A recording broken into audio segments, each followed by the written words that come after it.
है सबके पास? यहाँ अब देखो आगे भी बताओ, ये 23,000 संख्या किसकी थी?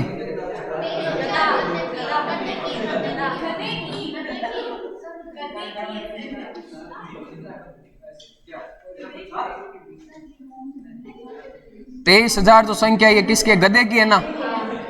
2.13 लाख किसकी है भाई? ऊंट का है ना। और 13.7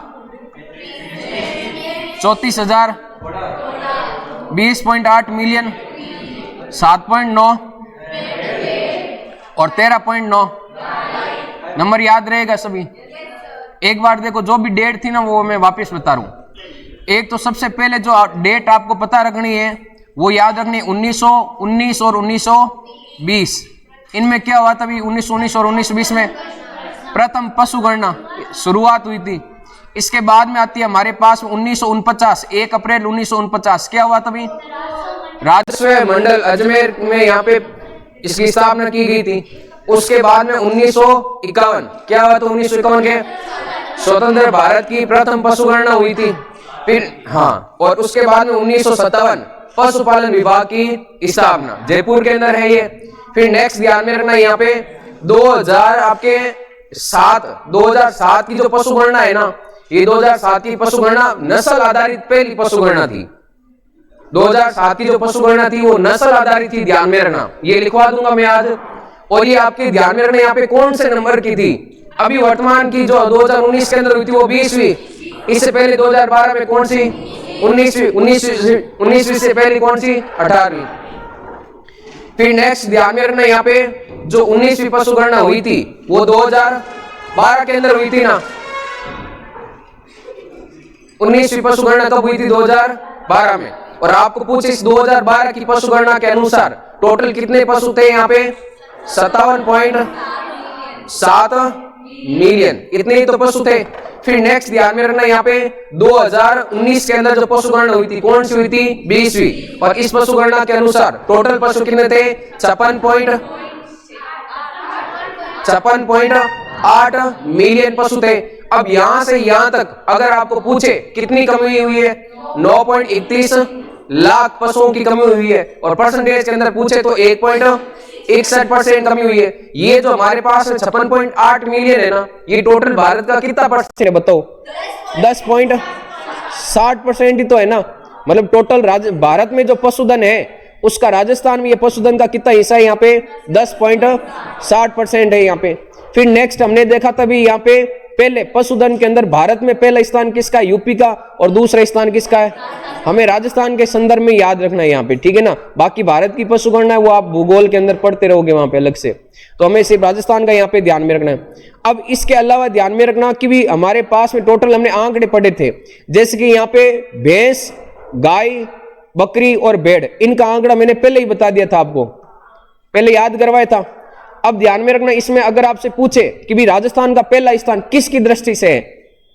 एक तो गधे की दृष्टि से राजस्थान है वो पहले स्थान पे, एक ऊंट की दृष्टि से और एक बकरी की दृष्टि से। अब आपको पूछे भी भेड़ों की संख्या कितनी है तो 7.9 मिलियन। और अगर आपको पूछे ऊंट कितने यहाँ पे 2.13 लाख। और इसके अलावा आपको पूछे भी बकरी 20.8 मिलियन। इन तीनों की दृष्टि से तीनों का नंबर याद रखो कितनी संख्या है। और ध्यान में रखना यहाँ पे भी राजस्थान का कौन सा स्थान है? पहला। फिर आपको पूछे भी राजस्थान दूसरे स्थान पे कौन से पशुधन की दृष्टि से? भैंस की दृष्टि से है ना। अब भैंस है कितनी टोटल? 13.7 मिलियन। और इसके अलावा टोटल पशुधन में भी राजस्थान का कौन सा स्थान है? तीसरा। फिर दूसरा, फिर नेक्स्ट तीसरे स्थान पे राजस्थान आता है वो आपके घोड़ों की दृष्टि से। घोड़ों की दृष्टि से कौन से स्थान पे? तीसरा। और आप देखो इसमें अश्व के अंदर टोटल अंक भी कितने यहाँ पे 3। और हमने इस अश्व घोड़ों की संख्या से किसकी याद की थी यहाँ पे, घोड़ों की संख्या और गधे की संख्या। तो 3 से पहले क्या था 2, तो 23,000, और 3 के बाद में क्या आता है 4, तो 34,000। तो 34,000 तो घोड़े हो जाएंगे और 23,000 क्या हो जाएंगे, गधे हो जाएंगे यहाँ पे। और राजस्थान है वो घोड़ों की दृष्टि से तीसरे स्थान पे। अब चौथा स्थान किस दृष्टि से भाई राजस्थान का, भेड़ की दृष्टि से चौथा स्थान होगा ना। और फिर 5वां स्थान कोई नहीं है, और 6 नंबर पे कौन सा, गाय की दृष्टि से होगा ना यहाँ पे। तो ये सारे स्थान एक बार आपको यहाँ पे ध्यान रखने हो जाएंगे, इतना याद। चले आगे,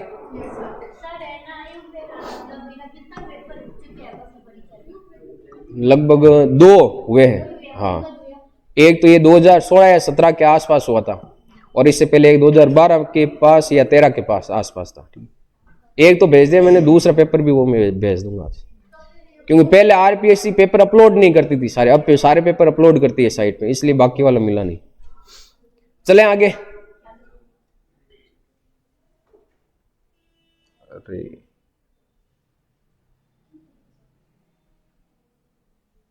क्या हो गया इसको,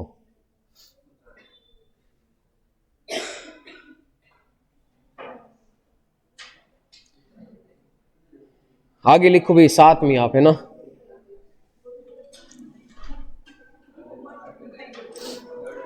लास्ट में क्या लिखा था ये बताओ,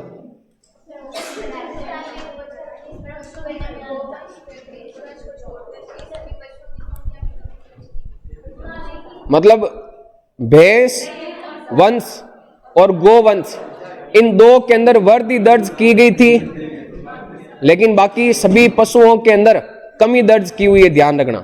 कई बार ऐसा ऑप्शन भी आ जाता है कि हमें पूछ लेते भी क्या भैंस वंश में भी कमी हुई है या गाय वंश में भी कमी हुई है। तो सिर्फ भैंस और गाय इन 2 का नंबर बड़ा है, बाकी नंबर के अंदर यहाँ पे कमी है, ये ध्यान में रखना आप।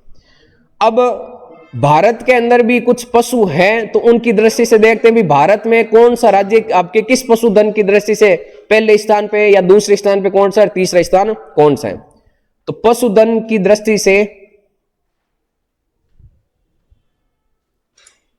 पशुधन की दृष्टि से भारत में स्थान,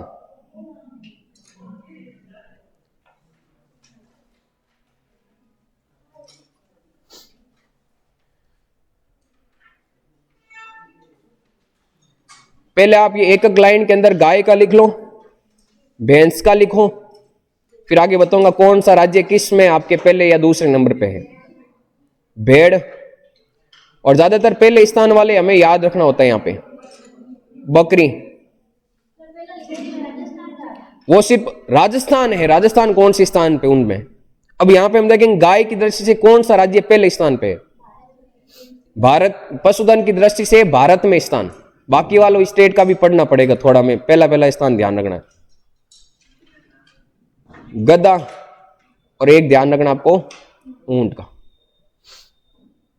एक बार एक लाइन के अंदर ये लिखो आप 6 लाइन में, और एक बार छोड़ो इनको, मैं बता रहा हूं फिर कैसे याद करना आपको। भेड़, बकरी, गधा, ऊंट और घोड़ा।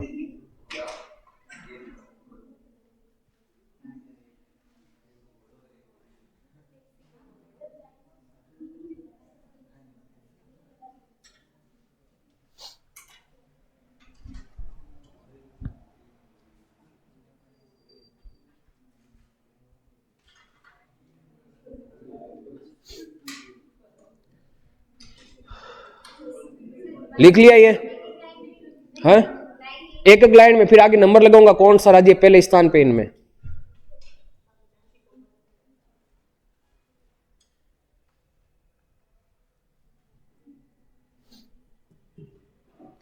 आंकड़े है वो साथ में पढ़ते रहना, ठीक है ना। बाकी अगर आपको बाकी आंकड़े पढ़ते हो तो कैसे पढ़ते हो, रटना ही तो पड़ता है। वो देखना आंकड़े कितने याद है, ये कितने याद है, आप देख लेना, मतलब याद कौन से ज्यादा वो देख लेना। लिख लिया ये सबने, देखो एक बार इधर इनको कैसे याद करना। अब आपको मैं पहले पूछूं वो याद खड़े करना।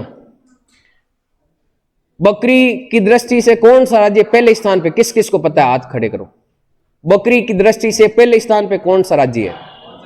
हाँ, कौन सा होगा बताओ अब सारी?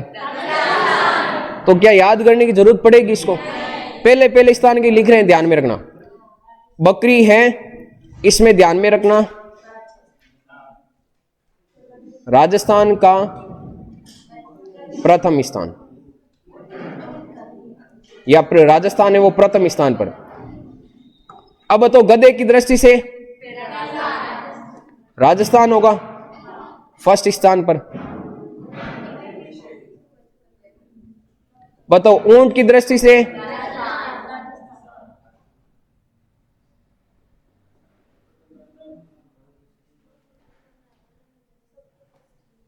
हो जाएंगे ये तीन। तो अब गाय की दृष्टि से राजस्थान का कौन सा स्थान है? तो ये एक तो पहला याद करना हमें, और राजस्थान का स्थान तो हमें पहले से पता है।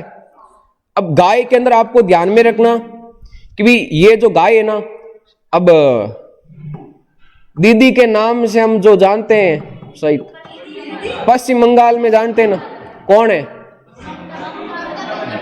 ममता बनर्जी। और आपको पता होगा भी शादी होने के बाद में वो मुगलावारी हीक देव जहां पर ढोर गालिया करा ना, ढोर नाम उन्हीं कदी, ढोर गांव वाला उन्हीं वाला, बाकी शहर वाला कौन उन्हीं ला। ढोर कौन कौन होनी? पहले हाथ खड़ा करो। ढोर का मतलब यह नुया करें कि भी कि नहीं सीख देवाना लार पाडी भेजे है हाथ है बिन कहीं के बताओ ढोर के बिन है। हाँ ढोर कि भी ढोर गाली लारे, या मान भी टोकड़ी दी तो वह ढोर गाल दी। ढोर मतलब अब बीरी है पैया कौन लिया भी कनु। हाँ बिल्कुल मुगलाओ करे जाने देवे बिल्कुल। और दाई जो भी देवे रहते टोकड़ी गोड़ दे देवे। तो यह मानो कि आपको दीदी है वो गाय लेके चली गई। दीदी मतलब ममता बनर्जी कौन से स्टेट से? तो पश्चिम बंगाल है। ये ध्यान में रखना, यहाँ पे गाय की दृष्टि से कौन से स्थान पर है? फर्स्ट स्थान पर। अब आपको पूछे भी राजस्थान का गाय की दृष्टि से कौन सा स्थान, हो जाएगा याद। अब देखो नेक्स्ट अगला है भैंस। भैंस आपको ध्यान में रखना है भी योगी लेकर चले गए। योगी कौन से? यूपी। तो उत्तर प्रदेश, उत्तर प्रदेश है वो आपके फर्स्ट स्थान पर होगा। और इसके अलावा ध्यान में रखना घोड़ों की दृष्टि से भी उत्तर प्रदेश है ना इसका पहला स्थान। गाय कौन लेके चली गई? दीदी, पश्चिम बंगाल। भैंस और घोड़े कौन ले गए? योगी लेके चले गए उत्तर प्रदेश। अब एक ही तो रहा है यहाँ पे भेड़। भेड़ वाला देखो, भेड़ है ना, आपको याद करना है भैरू बाबा। भैरू बाबा, ठीक है ना। अब भैरू बाबा को क्या चढ़ाया जाता भाई? और तेल भी तो चढ़ाया जाता है ना। क्या चढ़ाया जाता है? भैरू बाबा को तेल चढ़ाए और वो गाना गाने लगे।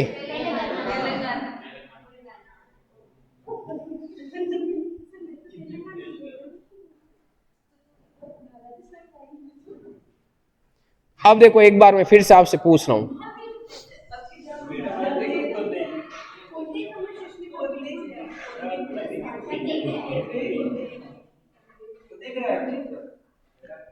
आप ईमानदारी रखो तो दिख रहा है। तो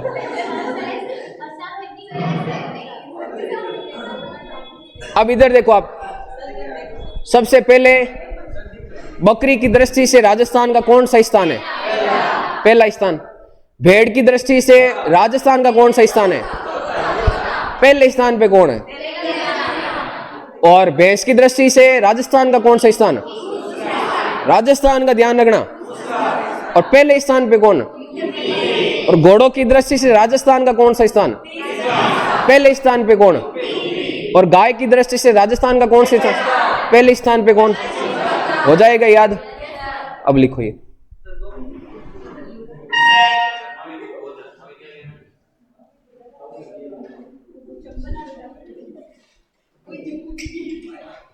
अब लिखो इनको।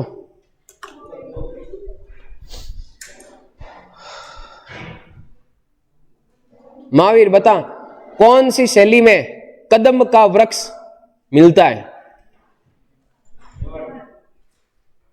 और मेवाड़ में कौन से रंगों की प्रधानता है? अरे हंसनो थोड़ी की वजह, लाल और पीला। मारवाड़ में जो चित्रकला है उसमें आंखों की आकृति किस की प्रकार की है, बता। नहीं बता। बादाम। मारवाड़ में कौन से वृक्ष की प्रधानता है?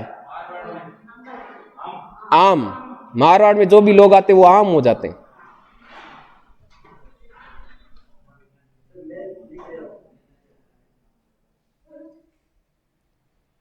लास्ट 10-15 मिनट रहे तो बता देना, एक और चीज बताऊंगा फिर।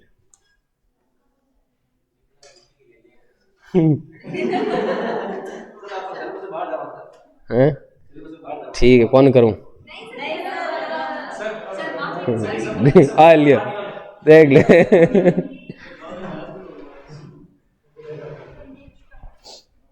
नीड का चितेरा कौन? फेविकोल का, फेविकोल की चितेरी वीरबाला। मिट्टी की चितेरी वीरबाला। जयपुर शैली में कौन से रंगों की प्रधानता है? लाल, पीला और हरा। प्राकृतिक रंगों की प्रधानता कौन सी शैली में है? आमेर शैली में है। बुझे हुए रंगों की प्रधानता नागौर शैली के अंदर है। और बैंगनी रंग की अजमेर। और जेवरात तो शेही की, जेवरात शेही की। और हीरे और सोने चांदी के रंगों की प्रधानता बूंदी। बूंदे गिरती है वो धरती पर, धरती को हरा कर देती है और सोने और चांदी जैसा कार्य करती है।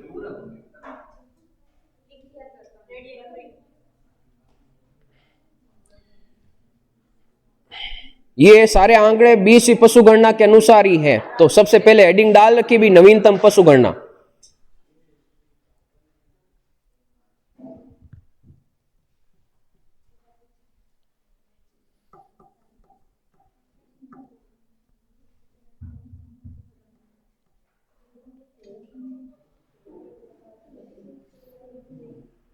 लिख लिया ये?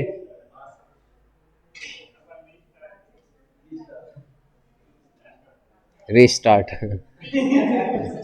आपको रीस्टार्ट नहीं करना, आप तो अभी एग्जाम दोगे फिर भी रीस्टार्ट होंगे, यानी यार पिपाचा भूल रहे। पहली बार में, ठीक है, रीस्टार्ट की जरूरत ही नहीं पड़ेगी। चलें आगे। अब एरो बनाकर लिखो साथ में आप।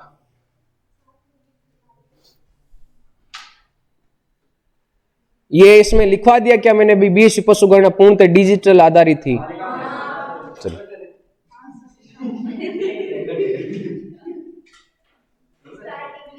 ये लिखो आगे, फिर अगला पॉइंट आप एरो बनाकर लिखना। हेडिंग डाल के नवीनतम पशु गणना क्या, वो अभी लिखवाएंगे, वही तो लिखवा रहा हूं साथ में, आप लिखो। 20वीं पशु गणना जो 2019 में हुई थी।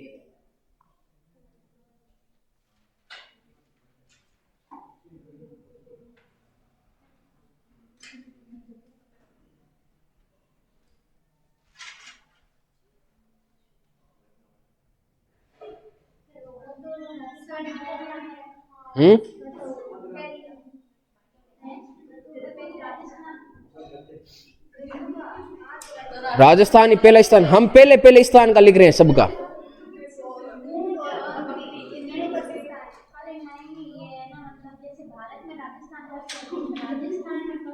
वो लिखेंगे, वो डिस्ट्रिक्ट का करेंगे ना, जब एक एक के बारे में पढ़ेंगे ना, गोवंश, भेड़ वंश।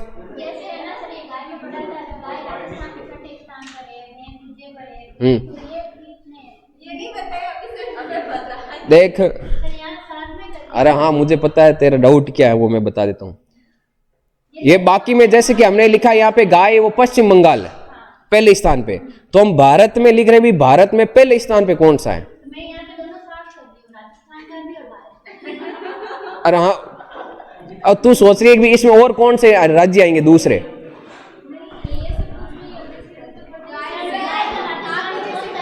हाँ वो लिख, हाँ साथ में कर लो यार, वो पहले लिखवा दिया मैंने, या तो यहाँ पे लिख लो, आप लिखो तो अलग से। हाँ किसका? कल नहीं लिखवाया था मैंने, कल लिखवाया था, कल नहीं आए थे आप, कल लिखाया था मैंने। तो फिर क्या पढ़ा वापिस आपने? अरे मैंने इनका कल राजस्थान का सिर्फ राजस्थान का लिखा है, तो इनमें राजस्थान कौन से स्थान पे आता है? कल वाले नोट्स देखो आप। हाँ तीनों में ही फर्स्ट है, गधा, बकरी और ऊंट। घोड़े की दृष्टि से राजस्थान का गल स्थान लिखा है था तीसरा, लेकिन पहले स्थान पे कौन है? उत्तर प्रदेश। हमें पहला और राजस्थान का ध्यान रखना है। फिर यहाँ पे भेड़ है, तो भेड़ में तेलंगाना, और राजस्थान कौन से स्थान पे आएगा भेड़ की दृष्टि से? फिर यहाँ पे भैंस है, इस भैंस में कौन सा हो जाएगा? और पहले स्थान पे कौन है? उत्तर प्रदेश। गाय है तो आपके राजस्थान छठे स्थान पे, पहले स्थान पे कौन सा हो जाएगा? पश्चिम बंगाल। तो वो हमने कल लिख लिया था, इसलिए मैंने साथ में नहीं करवाई है।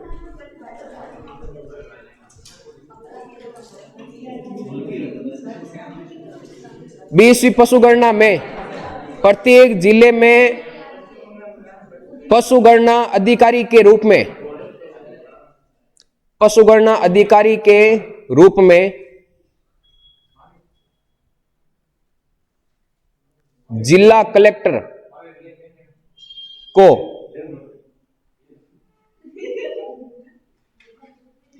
नियुक्त किया गया। मतलब मेन हर एक डिस्ट्रिक्ट में पशुगणना करवानी है तो उसका मुख्य अधिकारी कौन होगा? जिला कलेक्टर।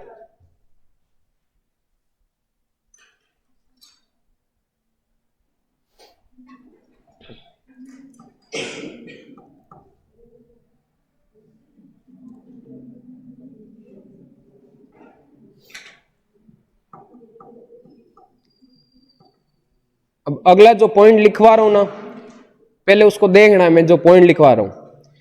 एक तो हम यहां पर जो पॉइंट लिखेंगे अगला, वो ये है कि राजस्थान में सर्वाधिक पशु, सर्वाधिक पशु।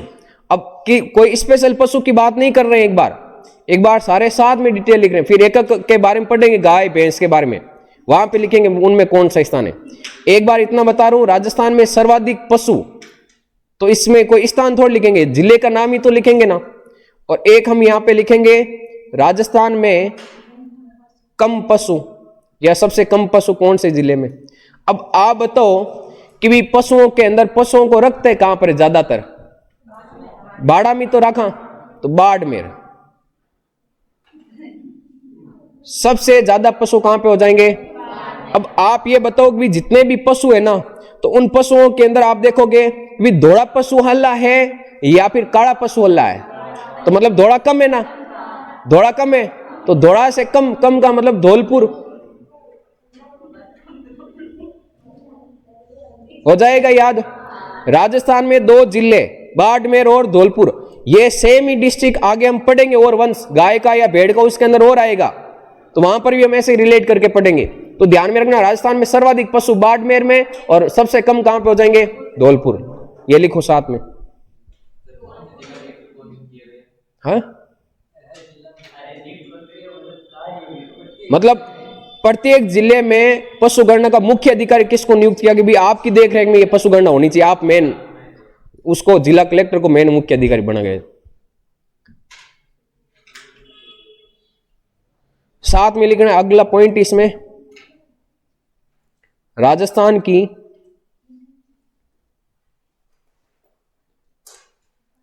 अर्थव्यवस्था में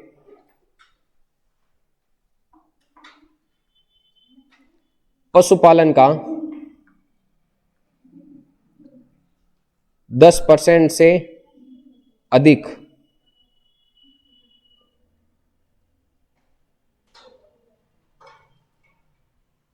सकल घरेलू, क्या लिखूंगा?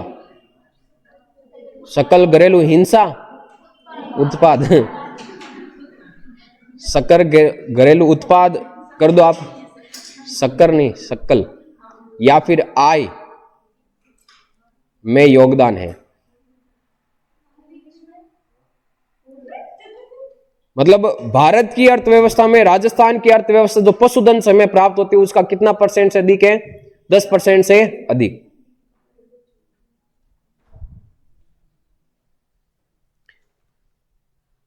राजस्थान में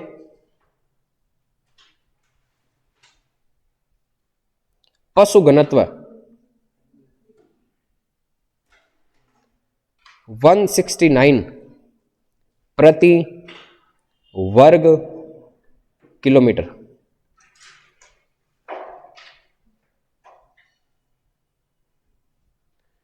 राजस्थान में पशु घनत्व 169 प्रति वर्ग किलोमीटर।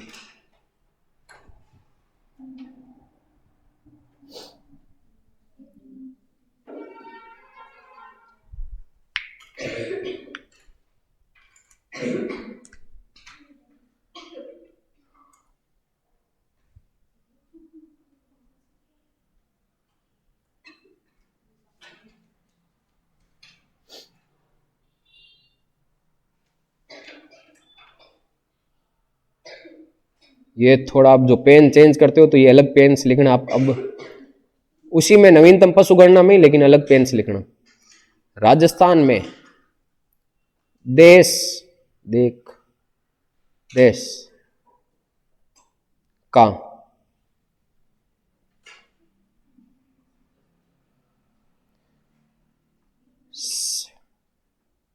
7.24%, ये तो है गोवंश,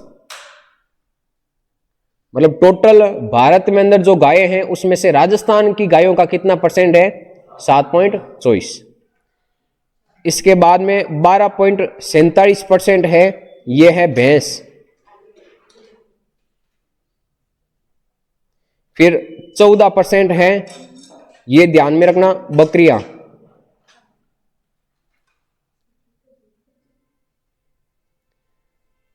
10.60% कौन सा आंकड़ा था, बता सकते हो?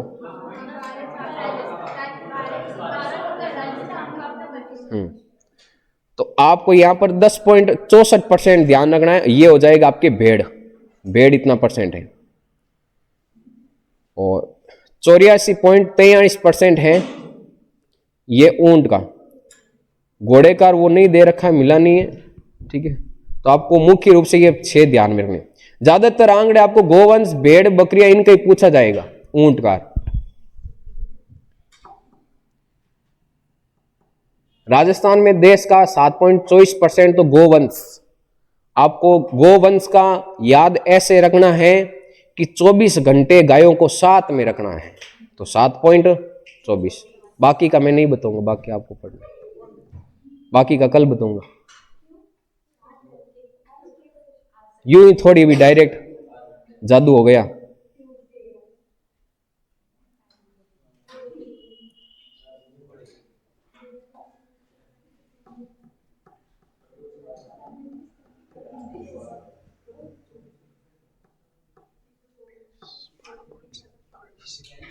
लिख लिया ये?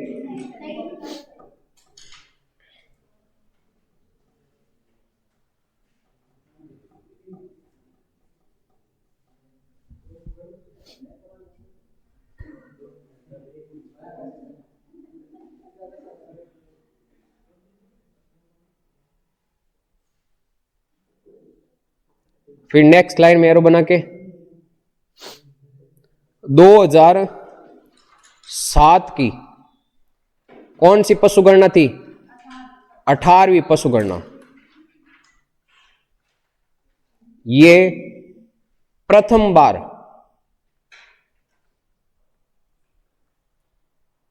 पशुओं की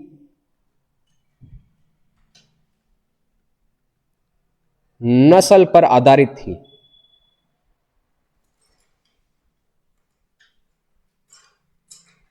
पशुओं की नस्ल पर आधारित थी।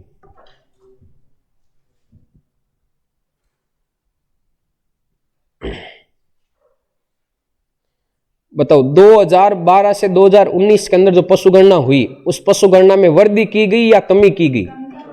कमी थी ना। 2012 में तो कितने थे? 57.7, और 2000 आपके 19 में कितने हो गए? 56.8। कमी हुई कितने परसेंट? 1.6%। 61%, ठीक है। अब ध्यान में रखना, यहां पे अगर भारत में बात करें ना, तो भारत के अंदर यहां पे ध्यान में रखना, पशु गणना के अंदर क्या हुई है? वृद्धि की गई है। राजस्थान की 2012 और राजस्थान की 2019 में क्या हुई है? कमी। लेकिन भारत में क्या हुई? इनके अंदर वृद्धि। तो लिखना आप 20वीं पशु गणना 20वीं पशु गणना। साथ में कोष्टक में लिख रहा हूं भाई ये 2019 में रिपोर्ट के अनुसार, रिपोर्ट के अनुसार देश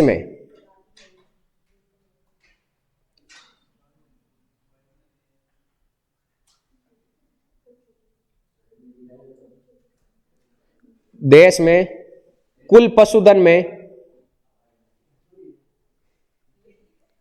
4.6% की वृद्धि हुई।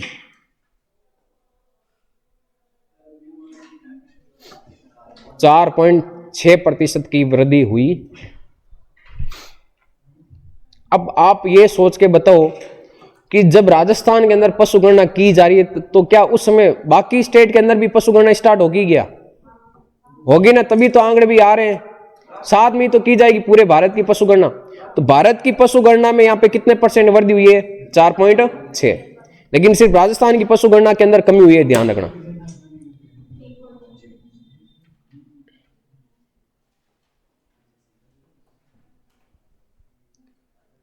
लिख लिया ये?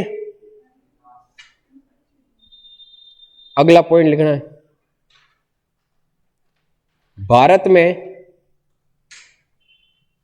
2012 में पशुधन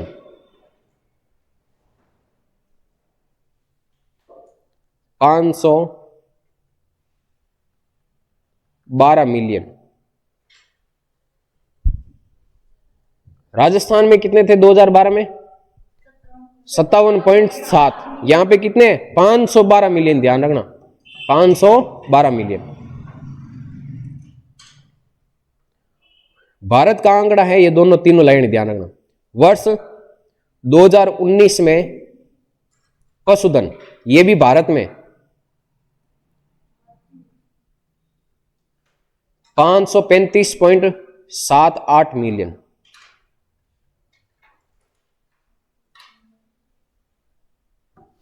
तो ये जो ग्रोथ हुई है ये कितने % देखी गई है इसके अंदर? 4.6% वृद्धि।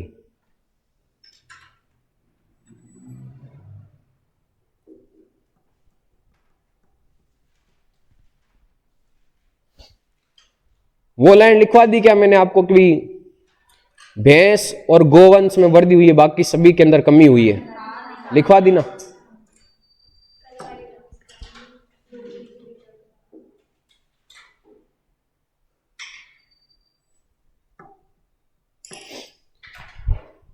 अब हम पढ़ेंगे एक एक वंश के बारे में, गोवंश, भैंस वंश के बारे में, भेड़ वंश के बारे में। कौन सा जिला फर्स्ट है, सबसे कम किस्में हैं।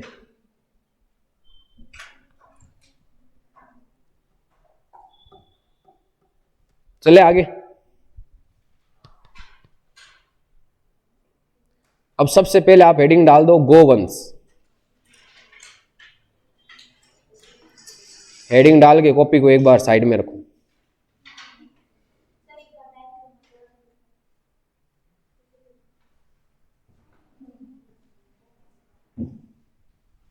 फर्स्ट नंबर हेडिंग डाल देना गोवंश।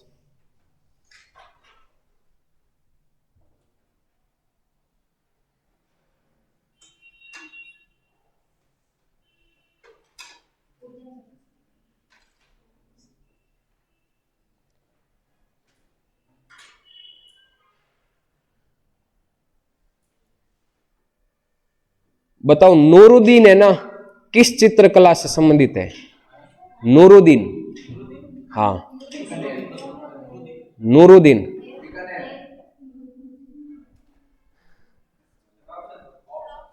ऑप्शन दूं आपको? ऑप्शन है भाई चावंड शैली, मेवाड़ शैली में भी आपकी उपशैली है ना, उनका ऑप्शन है, ठीक है। पहला चावंड शैली, देवगढ़ शैली, नाथ द्वारा शैली या उदयपुर शैली है? नूरुद्दीन नहीं, उदयपुर शैली। तो नासिरुद्दीन है ना, वो चावंड शैली का है। एक नासिरुद्दीन वो चावण शैली का एक ही चित्रकार है उसका। अभी आगे बताऊंगा कैसे याद। लिख लिया ये? आप देखो एक बार, गोवंश के अंदर सबसे पहला पॉइंट आपको ध्यान में रखना है, वर्ष 2019 की पशु गणना के अनुसार राजस्थान में गोवंश की संख्या बताओ कितनी? 13.9 मिलियन। फिर दूसरा, गोवंश की दृष्टि से, गोवंश की दृष्टि से भारत में राजस्थान का स्थान, राजस्थान का स्थान ये कौन सा हो जाएगा? 6 नंबर। और फिर इसी के अंदर पॉइंट अगला, फर्स्ट स्थान पे कौन? फर्स्ट स्थान पे कौन? पश्चिम बंगाल। फिर नेक्स्ट अगला पॉइंट, वर्ष 2012 के अनुसार, 12 के अनुसार गोवंश। अब देखो यहां पर आप 2019 में कितने अभी? 13.9। और मैंने एक लाइन लिखवाई थी उस पर थोड़ा ध्यान करना भी, इससे गाय वंश मतलब गोवंश और आपके भैंस वंश के अंदर वृद्धि हुई, बाकी सभी के अंदर। बताओ 2012 में पशु 13.9 मिलियन से कम होंगे या ज्यादा होंगे? कम होंगे ना, पीछे जा रहे हैं, तभी तो 2019 में वृद्धि होगी ना, है ना। और आप बताओ इसमें भी 2012 में पशु गणना हुई थी, फिर 2017 में प्रस्ताव आया था, 2018 के अंदर शुरू हुई थी, 2018 के अंदर शुरू हुई थी, काउंटिंग शुरू हो गई थी उस दिन से। तो आप कितने साल का गैप हुआ बीच में? 6 साल का गैप हुआ ना। कितने साल का? 6 साल। तो इसमें से आपके 13.9 है ना, इसमें से आपको 6 कम करने, कितने हो जाएंगे? 13.3 मिलियन। 13.3 मिलियन। कोई हार्ड इसमें ये डाटा नहीं है, ध्यान में रखना। 13.9 मिलियन तो 2019 के अनुसार, और 2012 के अनुसार कितने हो जाएंगे इसमें? 13.3। अभी 2012 की पशु गणना है ना, ये 19वीं पशु गणना थी ना। अब जरूरी नहीं वो आपको 2012 दे, वो ऐसा भी दे सकता है 19वीं पशु गणना के अनुसार गोवंश कितना है, क्योंकि जो अब एनसीईआरटी पढ़ोगे ना उसमें 2012 वाला दे रखा है, क्योंकि लेटेस्ट की वापस उसमें एडिशन हुआ नहीं है, तो इसलिए वो 2012 वाला आंकड़ा दे रखा है। तो हमें लेटेस्ट का भी ध्यान में रखना भी, 2019 के अंदर 13.9 और 2012 के अनुसार कितनी थी टोटल? 13.3। नेक्स्ट, अब आपको मैं कहूं इन दोनों का परसेंट निकालना, तो निकाल सकते हो क्या? तो वर्ष 2019 में गोवंश में वृद्धि, गोवंश में वृद्धि ये ध्यान में रखना 4.6%। कितनी? 4.6। अब ये 13.9 ध्यान में रखना, सिर्फ 13.9 नहीं, अगर डिजिट में पूरा निकालते हैं ना तो पीछे नंबर और भी आता है। अगला है 5 नंबर, राजस्थान में सर्वाधिक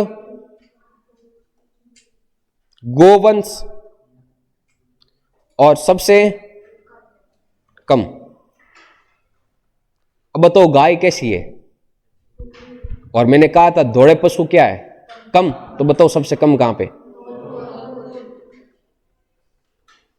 और सबसे ज्यादा गोवंश ध्यान में रखना बीकानेर। टोटल पशुधन की दृष्टि से बाड़मेर ज्यादा है, टोटल पशुधन की दृष्टि से बाड़मेर में ज्यादा पशु है, लेकिन गोवंश देखो हेडिंग डाल रखी है पहले, गोवंश की दृष्टि से बीकानेर का स्थान कौन सा? पहला। और सबसे कम किस्म हो जाएंगे यहाँ पे धौलपुर के अंदर हो जाएंगे। लिखो ये। अब कितनी चीजें याद है आपको पहले की? चीजें पहले पढ़ी है टुकड़ों में तभी तो हुई है ना पूरी। अगर एक का पहले से स्टार्ट कर दे थोड़ी होता याद। लिखो ये।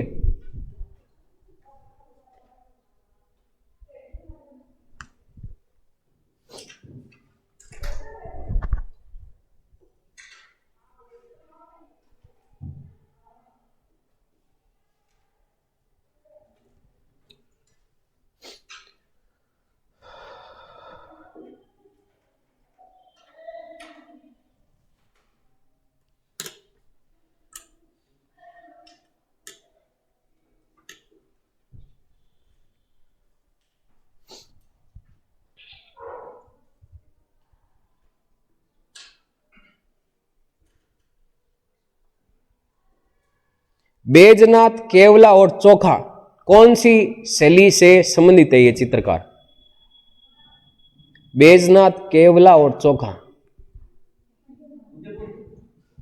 ना। 3 ऑप्शन और बताए तो सही हुई एक आधो तो बता दे बच्चे, एक आधो बोल कोई सही जी। पंडा ऑप्शन दे रहा हूं मैं आपको। नाथ द्वारा शैली, शाहपुरा शैली, देवगढ़ शैली और उदयपुर शैली। देवगढ़ से संबंधित है।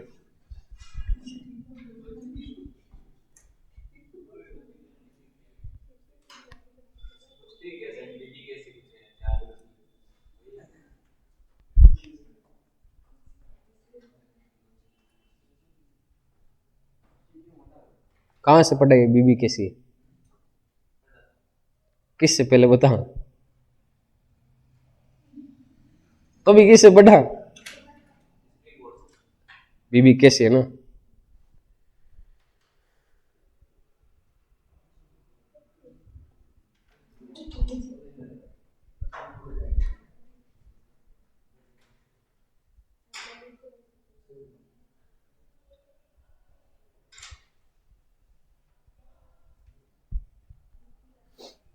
लिख लिया ये?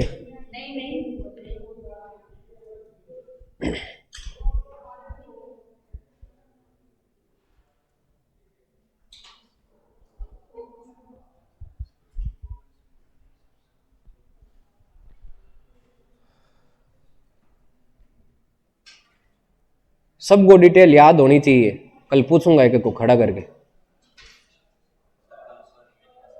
क्यों?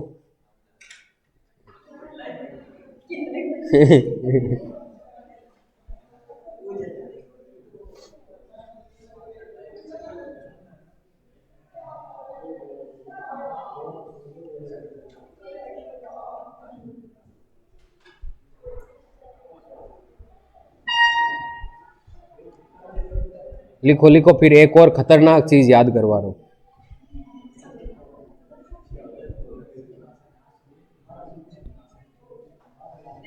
मान लो आपको इनकी पीडीएफ मिल जाती भी, याद करनी है, रटनी है, क्यों ये आंकड़े रटने वाली है, आप भी सोचो।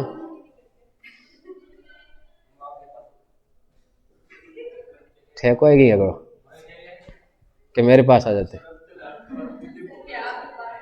हाँ हाँ, अब तो ये पीडीएफ बनी हुई है, आप नहीं हो कभी लिखे हुए तो बोल देना।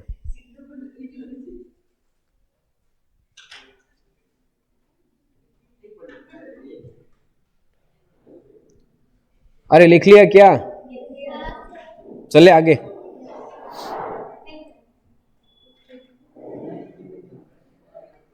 अब एक बार इधर आप देखो सारे,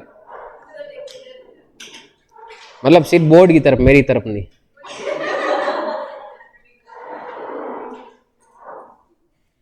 हम कितने पशु गणना के आंकड़े पढ़ रहे हैं भाई?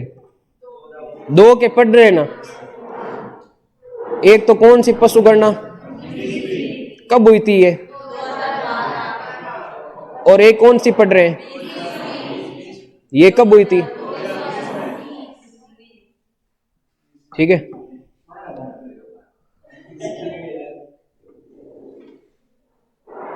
क्या नाम लिखा मैंने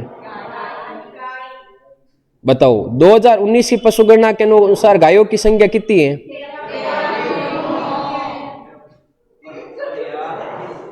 13.9 मिलियन। और 2012 की पशु गणना के कोई कोई कने लड़कियां जोर बोले दुजोड़ी मातो कोंदू के घर जार हैं। मतलब आप देखना कभी भी क्लास में अगर टीचर की जगह अगर मैडम आ जाए ना, तो देखना क्लास में सर दर्द कितना होता है, क्योंकि महिलाओं का जो स्वर यंत्र होता है उसका तारकत्व ज्यादा होता है। तारकत्व का मतलब उसमें तीखापन ज्यादा होता है। इसीलिए आप रात को सोते हो तो मच्छर को देखो, पास में के भूं करता है तो एक लगाते हैं, होता है ना। लड़कों की आवाज देखो कितनी अच्छी, आराम से सुन रहे हो, आप पढ़ रहे हो।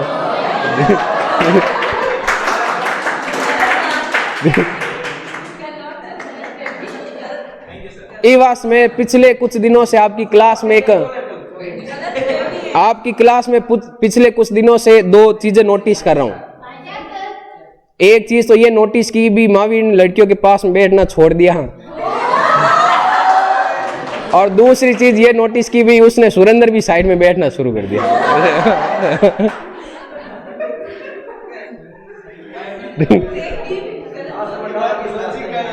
तो लॉजिक बता दिया मैं बच्चे।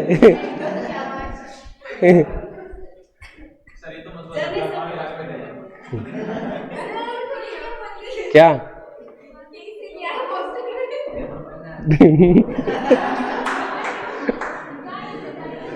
और घरे रहे हुणो यो थोड़ी देर और हुणो यो आना हो यो।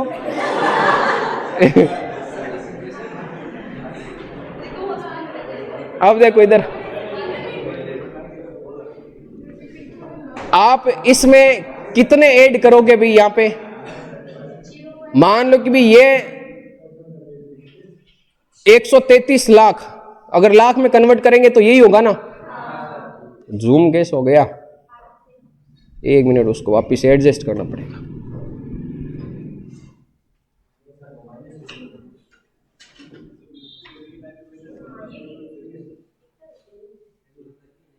ठीक है,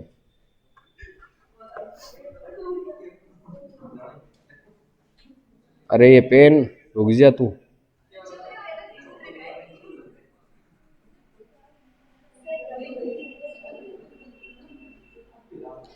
ये यहां पे कितने हुए थे? 133, और यहां पर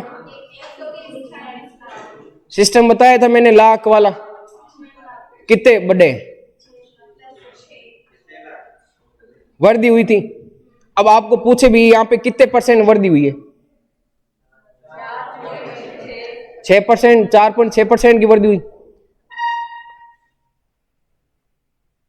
भैंस की वर्तमान में संख्या है 13.7 मिलियन। लास्ट में कितना आ रहा है भाई? 7 आ रहा है ना।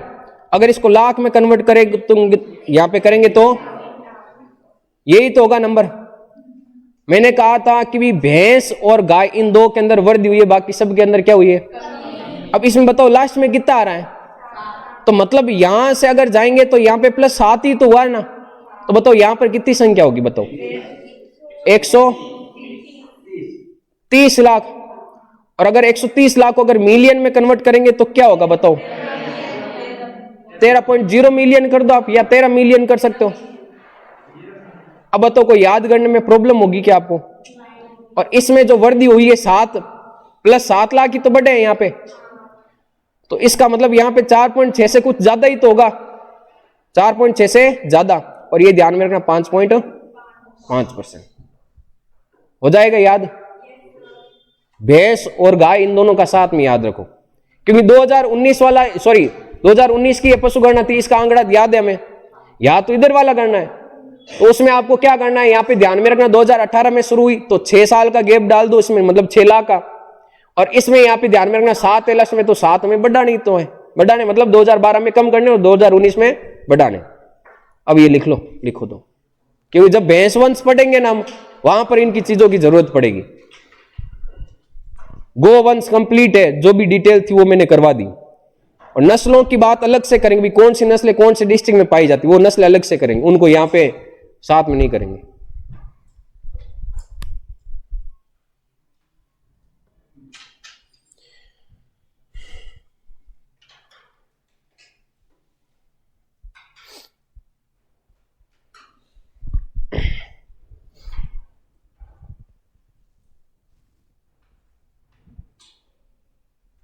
सबकी खिचड़ी तो नहीं बनेगी ना, क्या पता है ऐसा सारा एक बार पढ़ो।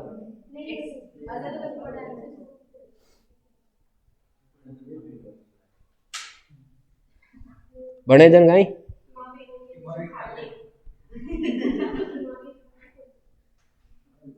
और ठीक है, गमछे बांधियोड़ो है भैया पूरा उगाए, गर्मी में बांधियोड़ राखी बढ़ती कौन लगे, तपो भले ही पचे तो।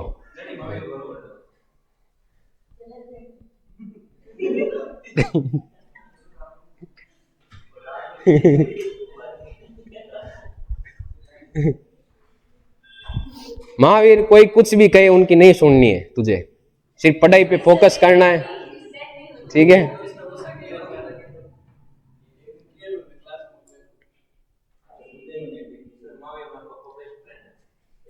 महावीर क्या कहेंगे लोग, सबसे बड़ा रोग यही है।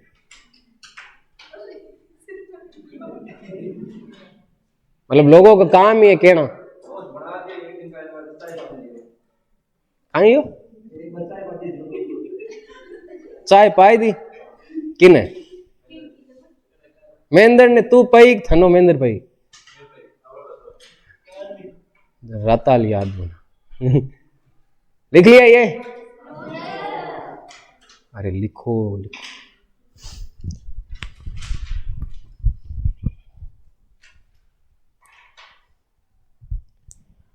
दस मिनट और है लास्ट।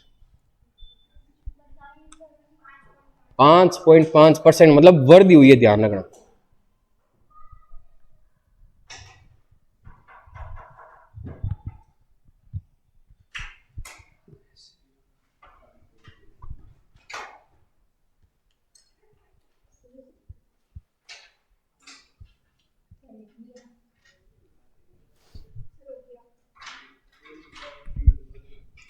अब देखो चित्र शैली का बता रहा हूं कुछ।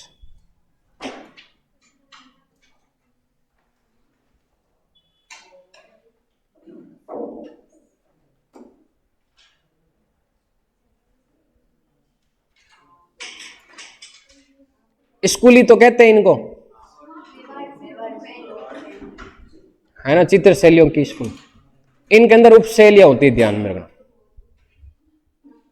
एक इसके अंदर है मेवाड़, या इसी को उदयपुरी तो कहते हैं, उदयपुर शैली। राजस्थान में सबसे पहले जो चित्र शैली आई थी वो कहां पर आई थी? मेवाड़। और बाकी शैलियां कहां से, मतलब इस मेवाड़ से ही तो फैलेगी। मेवाड़ में कहां से आई थी बताओ? गुजरात से, तो जैन या अपभ्रंश शैली, ध्यान में रखना। फिर दूसरी जो इसके अंदर है यहां पे नाथ द्वारा शैली, नाथ द्वारा शैली। नाथ द्वारा के बाद में जो थर्ड नंबर है वो है चावंड शैली, चावंड शैली। फिर 4 नंबर इसके अंदर है, ध्यान में रखना, यहां पे देवगढ़ शैली, देवगढ़ शैली। और 5 नंबर जो इसके अंदर है वो है यहां पे सहायपुरा शैली।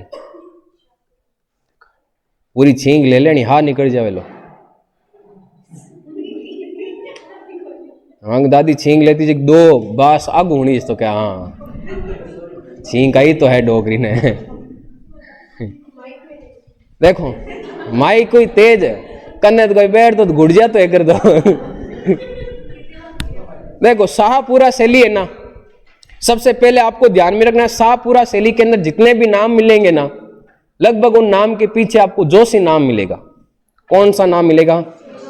जोशी। जैसे कि आपको ध्यान में रखना यहां पे श्रीलाल जोशी, श्रीलाल जी या श्रीलाल जोशी। और एक आपको ध्यान में रखना यहां पे प्रदीप जोशी, प्रदीप जोशी।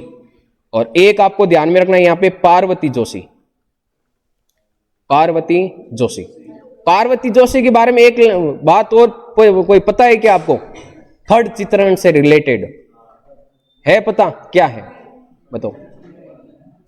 देश की प्रथम महिला फड़ चितेरी, देश की प्रथम महिला फड़ चितेरी कौन सी है? यहां पे पार्वती जोशी। शाहपुरा शैली में जितने भी नाम होंगे ना, लगभग नाम के पीछे आपको क्या नाम मिलेगा? अब ये एग्जामिनर दे या ना दे वो जरूरी नहीं, दे भी सकता है तो वो सिर्फ हिंट होगा, फिर तो आप डायरेक्ट याद करो इनको। फिर तुम यूं मतलब सिर्फ याद करने का तरीका बता रहा हूं, लगभग आपको नाम क्या मिलेगा? जोशी। अब यूं नहीं है कि भी कोई दूसरा नाम जोड़ दिया और उसके पीछे नाम जोशी दे दिया, वो सही कर दिया। तो ये सिर्फ याद करने का तरीके बता रहा हूं मैं। अब अगली इसके अंदर है यहां पे चावंड शैली। कौन सी है? चावंड शैली में ध्यान में रखना यहां पे एक ही आपकी चित्रकार है। चावंड शैली के अंदर सिर्फ और सिर्फ एक ही चित्रकार है और उसका नाम है नासिरुद्दीन, कौन सा हो जाएगा? नासिरुद्दीन। चावंड शैली में ये चित्रकार है, ध्यान में रखना। अब अगली शैली कौन सी है यहाँ पे? देवगढ़। देखो देवगढ़ शैली है ना, तो ध्यान में रखना यहाँ पे देवगढ़ शैली में पहले नाम बता रहा हूं। एक तो इसके अंदर आता है बगता, मंगता नहीं बगता। एक होता है इसके अंदर बैजनाथ, एक इसके अंदर होता है केवला, एक होता है चोखा और एक होता है हुक्मा। ये होते हैं सारे। कौन कौन? बगता, बैजनाथ, केवला, चोखा और हुक्मा। अब आपको पता होगा कि देवगढ़ शैली नाम क्या रहा है यहाँ पे, और हमारे घर में जो देवी होती है वो कौन होती है? दादी। मतलब बात दादारी देवी है बच्चे। तो मतलब देवी हम बोल सकते हैं ना भाई, बीवी को ही कहते हैं। किसको कहते हैं? बीवी को कहते हैं। तो ध्यान में रखना, आपको यहाँ पे ध्यान में रखना है, बीवी अगर देवी है तो हम उससे क्या पूछेंगे? बीवी कैसी हो या है? बीबी कैसी है? अब बीबी कैसी है? वो आपके देवगढ़ जैसी है। बीबी कैसी है? और देव कौन है? बीबी है। तो ध्यान में रखना यहाँ पे बगता, बैजनाथ, केवला, चौका और हुक्मा। नाम तो याद है आपको, सिर्फ यही पता करना भी कौन सी शैली में आएगा। तो वो कौन सी शैली में होंगे? यहाँ पे देवगढ़ शैली में हो जाएंगे तीनों याद। यहाँ पे चावंड शैली में एक ही चित्रकार है, कौन सा? नासिरुद्दीन। देवगढ़ शैली में बीबी कैसी है? बगता, बैजनाथ, इसके अलावा केवला, चौका और हुक्मा। शाहपुरा शैली में जितने भी नाम है लगभग उन नाम के पीछे क्या नाम मिलेगा आपको? जोशी। अब एक कौन सी यहाँ पे? मेवाड़ शैली, उदयपुर शैली, और एक कौन सी शैली यहाँ पे? नाथ द्वारा शैली। अब नाथ द्वारा शैली कौन से भगवान के लिए? अभी कृष्ण भगवान के लिए है ना। आपको पता होगा अक्षय कुमार बाबा इलायची का आपके एड लेकर आता है, तो आपको ध्यान में रखना श्री कृष्ण भगवान कमला इलायची का एड लेकर आते हैं। कौन सी इलायची का? कमला इलायची का एड लेकर आते हैं, कमला इलायची। तो बताओ कमला और इलायची जो महिला चितेरी है, ये कौन सी चित्रकार शैली से रिलेटेड है? हो जाएगा नाथ द्वारा श्री कृष्ण भगवान से रिलेटेड है। तो कृष्ण भगवान कौन सी इलायची का एड लेकर आते? बाबा इलायची का एड बोला था। तो अक्षय कुमार को क्यों याद रखना? कृष्ण भगवान को याद रखो। कृष्ण भगवान कमला इलायची का एड लेकर आते हैं। अच्छा ये क्या इलायची होगा, ठीक है इलायची। और हो जाएगा याद। अब आगे देखो, दो तो इसमें महिला है और नाथ द्वारा शैली भगवान से रिलेटेड है। तो आगे इसमें जो चार नाम आएंगे ना, वो नाम इसके अंदर भगवान के आएंगे। किसके नाम आएंगे? भगवान के। देखो एक बार मैं नाम लिख रहा हूं यहां पे। एक तो नारायण, नारायण के अलावा चतुर्भुज, चतुर्भुज। एक मैं नाम लिख रहा हूं इसके अंदर रामलिंग, और एक है इसके अंदर शंकर। कौन सा है? शंकर। बाकी ऐसे भगवान के नाम किसी के अंदर मिलेंगे क्या आपको? किसी के अंदर नहीं मिलेंगे। दो महिला है और चार भगवान है। दो महिला और क्या है? चार भगवान। इसके अलावा आपको पता होगा पितर किसको कहते हैं? पितर किसको कहते हैं? पूर्वजों को कहते हैं, या जिनकी आत्माएं भटकती है, ठीक है ना। तो पितर के अंदर आपको पता होगा भी पुराने नाम ही तो आएंगे। पितर के अंदर पुराने नाम आएंगे। तो पुराने नाम है, एक तो इसके अंदर ध्यान में रखना उदयराम, और एक होगा घासीराम। अब आजकल को नाम घासीराम देखियो कहीं की छोरा रो कौन ही ना है किरो है। अरे कितना साल का बिन पूछे, कितना साल को? 14 साल घासीराम नाम रखियो। बहुत कोई मन इच्छा हिला भाई कि भी रिकॉर्डिंग राख, नहीं घासीराम कौन रखे नाम याद घर में कहते होला बिना। नाथ द्वारा शैली में आपको ध्यान में रखना है श्री कृष्ण भगवान कौन सी इलायची का एड लेकर आते हैं? कमला इलायची। और ये भगवान की शैली है, तो इसमें दो महिला, चार भगवान और दो क्या हो जाएंगे? पितर। दो महिला, चार भगवान और दो पितर। दो महिला, चार भगवान और दो पितर। आगे महिला, पीछे पितर, बीच में भगवान। तो कमला इलायची हो जाएगा याद, भगवान वाला, ये इससे रिलेटेड ध्यान रखना। मेवाड़ शैली है ना, मेवाड़ शैली ध्यान में रखना, सबसे पहले में जो आपके जो भी चित्र शैली आई थी वो कहां पे आई थी? मेवाड़ या उदयपुर शैली में। तो सबसे पहला जो चित्र बनेगा वो कहां पर बनेगा? मेवाड़ शैली में बनेगा। और मेवाड़ शैली में सबसे पहला जो चित्र बना था वो बना था श्रावक प्रतिक्रमण सूत्र चूर्णी। किसने बनाया था? हाँ, ये सही बता दिया इन्होंने भी। इसके अंदर ध्यान में रखना, एक तो कौन सा था? कमलचंद्र। कौन सा था? कमलचंद्र। इसी के साथ में एक आपको ध्यान में रखना यहां पे जैनाचार्य, जैनाचार्य हीरानंद। जैनाचार्य क्या याद रखना है? हीरानंद। अब ध्यान में रखना, इन्होंने पहला चित्र बनाया है कौन सा? श्रावक प्रतिक्रमण सूत्र चूर्णी। राजस्थान में चित्रकला के अंदर पहला चित्र भी कौन सा बना है? श्रावक प्रतिक्रमण सूत्र चूर्णी। तो सबसे पुराना चित्र भी कौन सा होगा? यही तो होगा ना। बनाए किसने था? कमलचंद्र और जैनाचार्य। अब ध्यान में रखना यहां पे जैनाचार्य है ना, किसके गुरु थे पता है? महाराणा कुंभा के गुरु थे। महाराणा कुंभा के 3 गुरु थे, एक तो संगीत गुरु, एक काव्य गुरु और एक आपकी चित्रकार के गुरु। संगीत गुरु थे इनके सारंग व्यास, से संगीत गुरु और से सारंग व्यास। चित्रकार या फिर चित्र शैली के जो इसके गुरु थे वो कौन से थे? आपके जैनाचार्य। कौन थे इसके अंदर? जैनाचार्य। और इसके अंदर यहाँ पे काव्य गुरु थे ना, वो कान्हा व्यास। काव्य गुरु कान्हा व्यास, संगीत गुरु सारंग व्यास और चित्र शैली के गुरु इसके मतलब कुंभा के कौन थे? जैनाचार्य, हीरानंद। अब मान लो ये दोनों जो चित्रकार है ना, इनको अगर हम विधायकों के चुनाव में खड़े कर दें, इन दोनों को खड़े करेंगे तो दोनों अपने प्रचार या वोटिंग के लिए लोगों के पास जाएंगे, अब अपनी तो कुछ विशेषता बताएंगे ना। ये जैनाचार्य हीरानंद क्या कहता है लोगों के पास जाकर कि मेरे पास हीरा है। क्या है मेरे पास? अब बताओ, जिसके पास हीरा होगा वो धनवान होगा या नहीं होगा? धनवान होगा ना। और जब ये जीतेगा तो ध्यान में रखना, लोग इसकी उम्र भर क्या करेंगे? यहां पे जय करेंगे। उस साइड में चला गया, 1 मिनट। जिसके पास हीरा होगा वो धनवान होगा, और जो धनवान है उसकी उम्र भर लोग क्या करेंगे? जय करेंगे। तो जैनाचार्य हीरानंद ध्यान में रखना, एक तो एक इसका हो जाएगा यहां पे ध्यान में रखना धनराज, और एक हो जाएगा उमरा, और एक हो जाएगा यहां पे जयनाथ। तो इसमें ध्यान में रखना कौन कौन से उदयपुर शैली या मेवाड़ शैली में आपके जैनाचार्य हीरानंद, धनराज, उमरा और एक कौन सा जाएगा? जयनाथ।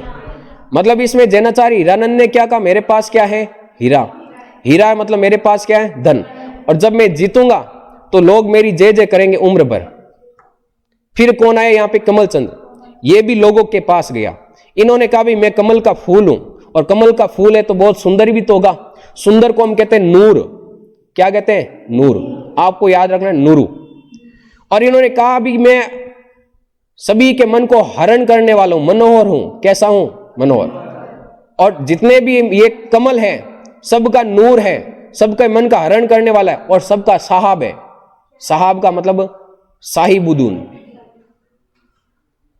और नूरू का मतलब हो जाएगा नूरुद्दीन। क्या हो जाएगा? नूरुद्दीन। नाम याद है आपको, बस इतना ही पता लगाने में ये कौन सी शैली से रिलेटेड होगा। ज्यादातर लगभग एग्जाम के अंदर जो सवाल पूछा जाता है वो आपके सुमेलित करने के अंदर पूछा जाता है, या फिर कई बार ऐसा क्वेश्चन पूछा जाता है भी असुमेलित बताइए कौन सा होगा। मेवाड़ स्कूल ऑफ पेंटिंग के अंदर उपशैलियां कितनी है टोटल? ध्यान में रखना आप इसके अंदर।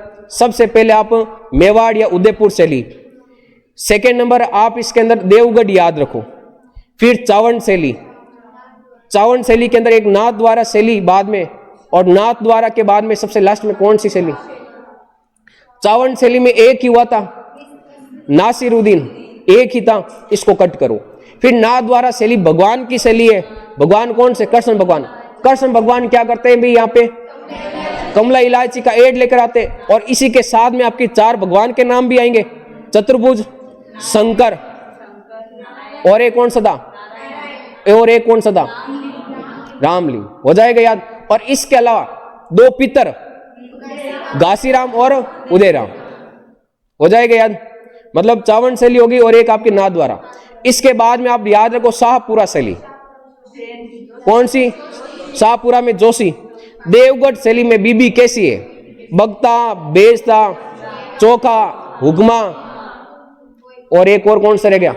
केवला, बेजनाथ। हो जाएगा याद ये। फिर लास्ट हमारे पास में एक कौन सी रही यहाँ पे? उदयपुर। उदयपुर में ध्यान रखो आपके कमल चंद्र और जैनाचार्य हीरानंद। अब जिसके पास हीरा होगा वो धनवान होगा, मतलब धनराज। और उम्र भर उमरा लोग उसकी क्या बोलेंगे? जय, मतलब जयनाथ। और कमल चंद्र सबका नूर है, सबके मन को हरण करने वाले, तो नूरुद्दीन, मनोहर, और सबके साहब है मतलब साहिबुद्दीन। ठीक है, अब आप बाकी याद कर लेना कैसे करते हो, बाकी पढ़ेंगे कल। है किसमें? ये मेवाड़ स्कूल ऑफ पेंटिंग्स का, वो मारवाड़ में आ जाता। फिर क्या हुआ? एक मिनट,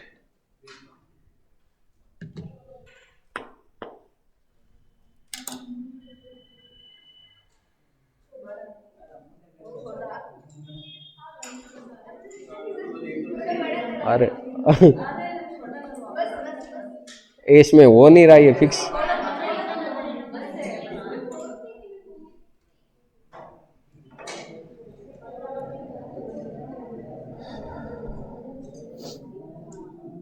हर एक चीज को आप अलग अलग पढ़ोगे ना तब चीजें याद रहेगी, मिक्स में याद। हाँ अब भी रुझा पाची पाची बैठ गई। ठीक है भाई, बाकी कल करेंगे ना।